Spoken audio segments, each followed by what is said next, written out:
یہی وجہ ہے کہ اسماعیلی اپنے امام کو القرآن الناطق یعنی بولنے والا قرآن کہتے ہیں،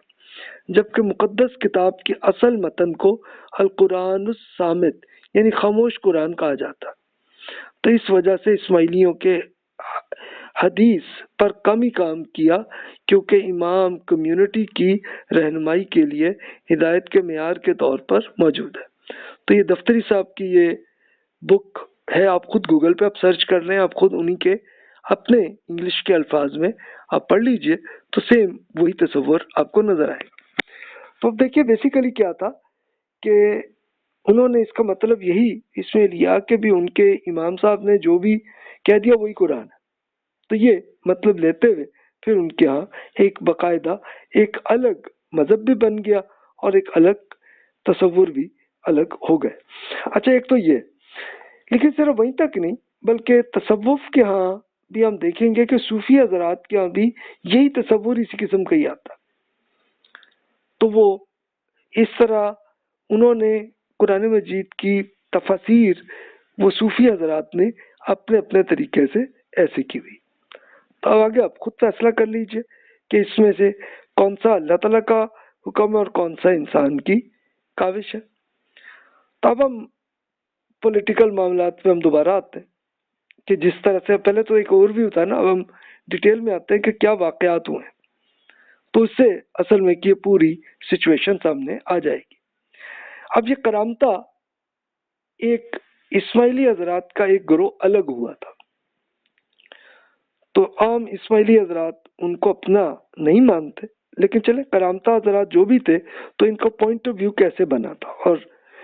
تو ان کا ابتدائی دور 264 to 286 ہجری کا پیریڈ ہے، جو عیسوی کیلنڈر میں 878 to 899۔ ان کے ایک امام تھے جو ایک اسماعیلی ایجنٹ تھے، ایک لیڈر تھے، حمدان قرمط بن اشعث ان کا نام تھا۔ تو اس وقت مین مسلمانوں کا عباسی خلیفہ کی توجہ ہوئی اور انہوں نے زنگیوں کی بغاوت بھی ہو گئی تھی۔ اب یہ زنگی کون تھے کہ یہ ایک افریقی بہت بڑی تعداد میں عراق میں تھے، تو انہوں نے ایک باقاعدہ بڑی بغاوت کر دی تھی 255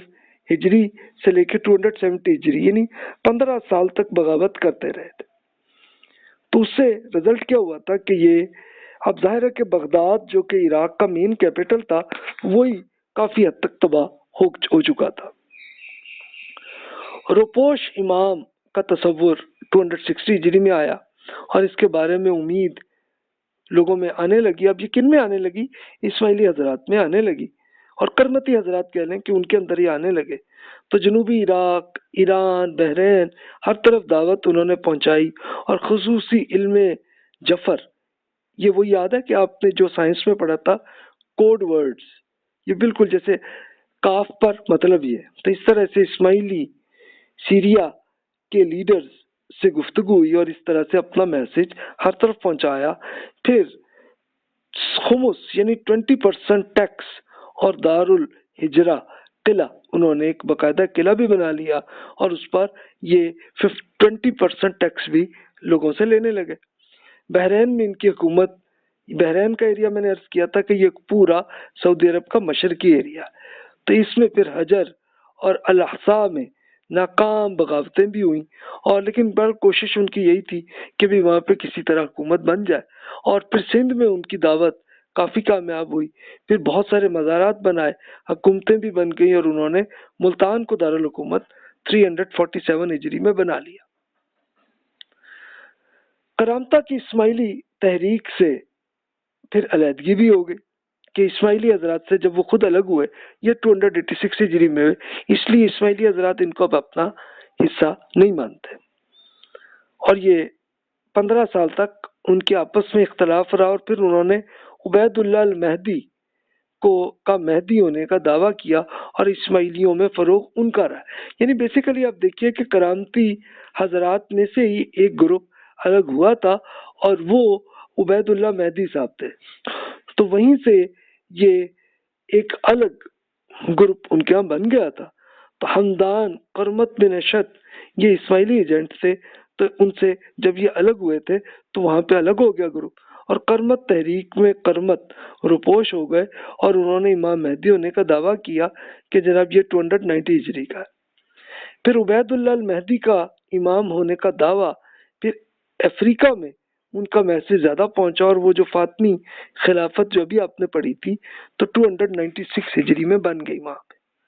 اور یہ کہاں پہ بنی تھی؟ تیونس میں، اور تیونس سے پھر آہستہ آہستہ انہوں نے لیبیا، اور پھر لیبیا سے آگے ایجپٹ تک وہ پورے حصے پہ ان کی حکومت بن گئی تھی۔ تو دیکھیے ہر طرف اس پورے پیریڈ میں مسلمانوں کا یہی تھا کہ ایک گروپ بنتا تھا، اور وہ اپنی حکومت جہاں بنتی تو وہ پہ اور ایریاز کو اپنے اندر شامل کرنے کی کوشش کرتے تھے۔ تو مسلمانوں کے اگرچہ یہ عروج کا دور تھا، لیکن تب بھی آپس میں ایک دوسرے سے لڑ رہے تھے۔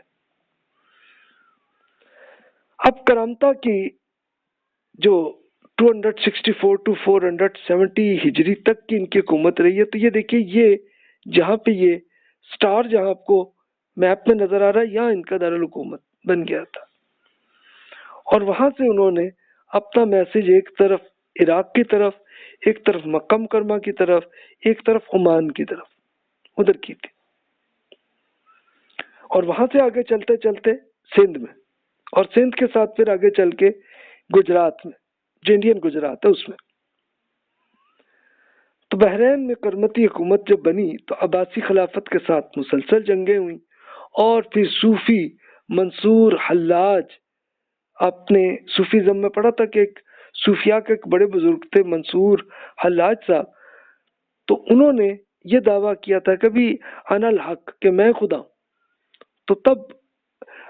حکومت نے ان کو پکڑا، ان کا پورا عدالت نے لے کے ان پہ سزائے موت بھی کر دی تھی 309 ہجری میں۔ ابو طاہر سلیمان ایک صاحب تھے، تو انہوں نے امام مہدی ہونے کا دعویٰ کیا تھا، اور پھر بصرہ اور کوفہ کی تباہی انہوں نے کر دی تھی۔ یہ 311 ہجری میں ہوا، اور 5 سال یہ سلسلہ چلتا رہا۔ یعنی عراق کا بھی جو یہ حصہ جو کہ بالکل کویت کے بالکل ساتھ لگتا ہے، تو وہاں پہ انہوں نے وہاں پہ ایک بڑی بغاوتیں وہاں چلی تھی۔ پھر مکہ مکرمہ میں 317 پہ حملہ کیا تھا، اور حجر اسود کو اکھیڑ کر اپنے ان کا جو دارالحکومت الاحسا وہاں لے آئے تھے، جو کہ یہ سٹار جو ریڈ کلر میں ہے، تو یہ ان کا دارالحکومت بن گیا تھا، کہ وہ چاہ رہے تھے کہ ابھی حاجی یہاں پہ آیا ہونا چاہیے۔ اگلے سال انہوں نے عمان کو بھی فتح کر لیا تھا۔ یعنی ہر طرف یہ تھا کہ مسلمانوں میں ایک دوسرے میں مختلف گروہ ایک دوسرے پہ کر رہے تھے، اور آج کل بھی ایسا ہی ہو رہا ہے۔ اچھا، پھر اب دیکھیے ایران میں زکری اصفہانی صاحب نے امام مہدی ہونے کا انہوں نے دعویٰ کیا، اور مجوسیت کا اثر نو آغاز کیا تھا انہوں نے، اور مسلمانوں کی کتابوں کو نظر آتش کیا تھا۔ پھر ابو طاہر کا حملہ اور زکری اصفہانی کی تباہی 319 میں ہو گئی تھی، یعنی تباہ ایران میں بھی چل رہی تھی۔ یعنی اصل میں کیا تھا کہ یہ پرانے جو ان کا مذہب تھا، لیکن اس سے وہ بظاہر مسلمان ہو گئے تھے، لیکن انہوں نے امام مہدی ہونے کا دعویٰ کر کے ایک عام مسلمانوں کو دوبارہ سر نو اپنی مجوسیت کیا تھی کہ وہ آتش کی پوجا وہ کرتے تھے، تو اس کو دوبارہ انہوں نے سٹارٹ کرنے کی کوشش کی، لیکن ناکام رہی۔ 319 کا یہ واقعہ۔ پھر بڑی تعداد میں کرمتی افراد میں علیحدگی ہو گئی تھی، اور وہ اثنا عشری شیعہ حضرات میں شامل ہو گئے تھے ایران میں۔ تو اس لیے ایران میں ابھی آپ دیکھیں گے تو اثنا عشری شیعہ حضرات کی میجورٹی ہے، اور ان کی حکومت پھر بن گئی تھی آل بویہ کی 334 ہجری میں، اور انہوں نے پھر یہ کیا کہ یہاں تک سے عراق پہ لیتے ہوئے بغداد تک فتح کیا تھا، اور جو عباسی خلیفہ تھا اس کو رکھا، لیکن اصل حکومت آل بویہ کی تھی، اور خلیفہ کو بس ایک نام کے طور پر، ٹائٹل کے طور پر خلیفہ رکھا ہوا تھا 334 ہجری۔ اور وہ پڑھ چکے ہیں کہ اسی زمانے میں اثنا عشری شیعہ حضرات کا عروج کا پیریڈ تھا، کہ جب انہوں نے ایران اور عراق میں ان کا میسج کامیاب ہو گیا تھا۔ دوسری طرف ابو طاہر کی انتقال کے بعد اگلے کرمتی لیڈر احمد نے حجر اسود کی واپسی بھی کی تھی، یہ 339 ہجری میں واپس بھی کی، اور مکہ مکرمہ میں وہ واپس حجر اسود آ کے کعبہ شریف میں دوبارہ فٹ ہو گیا۔ تو یہ دیکھیے کہ یہ ٹوٹل یہ جو مکہ مکرمہ کے ساتھ اب تک کا جو معاملہ یہ تقریباً 22 ایئرس تک کا کہ 22 سال تک یہ معاملہ رہا اور پھر حجر اسود واپس چلا گیا۔ کرامتہ کی فاطمی اسماعیلیوں کے ہاتھوں شکستیں، اصل میں اب ہوا یہ تھا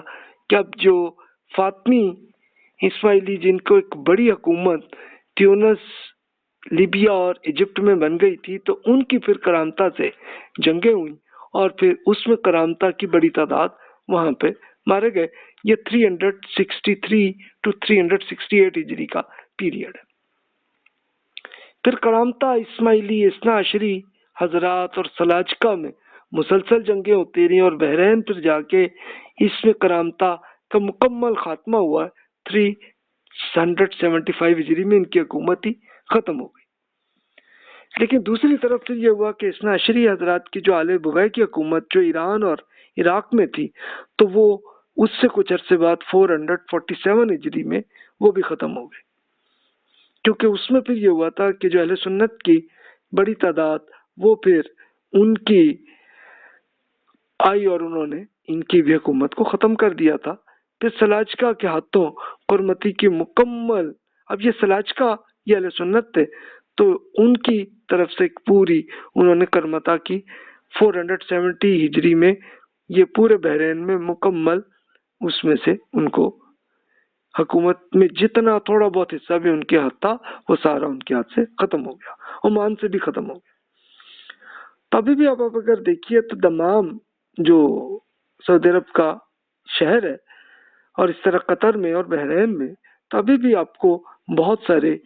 شیعہ حضرات کی بلکہ میجورٹی ملے گی۔ کچھ وہ بتائیں گے کہ ہم اثنا عشری ہیں اور کچھ کرمتی کرامتہ میں، لیکن وہ دعویٰ نہیں کرتے، کہتے نہیں ہیں، بتاتے نہیں ہیں، تو اس لیے ہمیں پتہ نہیں چلتا، لیکن ہو سکتا ہے کہ خفیہ رہتے ہوں، تو ایک وہ ہے سلسلہ۔ اچھا، پھر آپ یہ دیکھیے کہ یمن کے اندر ایک بڑی تعداد میں جو زیدی شیعہ حضرات ہیں ان کی بڑی تعداد وہاں پہ ہے۔ اچھا، اسی طرح یہ اثنا عشری شیعہ حضرات میں بھی اور کرامتہ یا اسماعیلی حضرات کا گروپ کچھ سیریا میں بھی ہیں۔ تو اس وقت آج کل کی یہ جو جنگ کی شکل سیریا، عراق، یمن، ان سب میں جو چل رہی ہے اور پھر سعودی عرب کے ساتھ چل رہی ہے، تو وہ آج کل کا معاملہ ہے۔ تو یہ وہی ہے کہ جو اس زمانے میں جو ہو رہا تھا تو وہ آج کل بھی ہو رہا ہے۔ اب شمالی افریقہ میں ہم آتے ہیں تو وہاں پہ ان پہ بڑا عروج عبیدی یا فاطمی خلافت کا ہو گیا تھا۔